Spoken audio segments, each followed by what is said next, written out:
arutasime sõpruskonnaga, et meie elus on olnud palju põnevaid filme, mis on meid traumeerinud, näiteks Nukitsamees või mõned teised, mis on tekkinud hoopis teisi mõtteid. Millised on need Eesti filmid, mis on sulle sügava jälje jätnud? Klass. Miks Klass? Sest esimest korda, kui ma pidin seda nägema, siis mu ema vist mingi hetk otsustas, et ma ei peaks ikkagi seda filmi veel vaatama. Ja siis mul oli kohe nagu selline tunne, et okei, seal on midagi väga retsi, sest tavaliselt me vaatasime nagu kõiki filme koos. Ja siis, kui ma nägin seda esimest korda, siis ma sain aru, miks noored inimesed ei peaks võib-olla vaatama seda, või lapsed ei peaks seda vaatama, sellepärast, et see on väga tõsine, väga provokatiivne, see on väga toores. Aga samas see räägib ju noorte inimeste eludest, see on väga paljude jaoks mõneti ju reaalsus, et võib-olla see on selles mõttes noortele tuttav, aga hoopis vanematele tähtis vaatamine. Ja ma arvan, et mingist vanusest see on väga tähtis vaatamine, ma arvan, et see on väga hea film. Kui sa eriti oled valmis selleks, et millest see film räägib ja et see võib olla selline tugev ja mõjutada.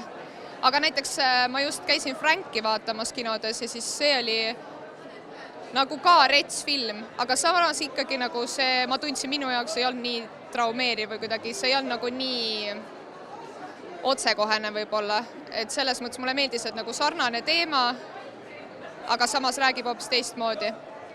Mis sa arvad, kas Klass tänases maailmas saaks ilmuda sellisena, nagu ta toona oli või oleks siis kohe selline kerge tühistamise noot ka juures?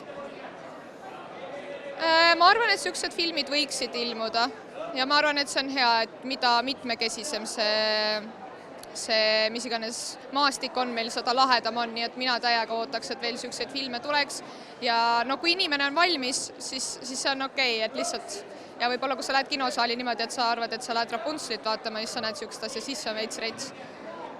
Väga palju räägitakse sellest, et televisioon on surnud, sealt enam midagi vaadata ei ole, mitte midagi huvitavat ei toimu.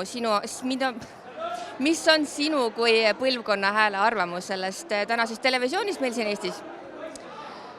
Kahjuks ma nõustun, et kuidas öelda, praegu on nii palju infot igal pool, et telekas ei mahu mitte kuidagi kohe veel sinna. Ma proovin piirata oma telefoni kasutust, mis iganes YouTube'i, TikToki, Netflixi ja kui mul veel oleks telekas kodus, siis ma arvan, ma oleks täielik zombi. No selge, aga täna saad vaadata, kuidas teletegijatele auhindu antakse, nii et naudi, aitäh sulle! Aitäh!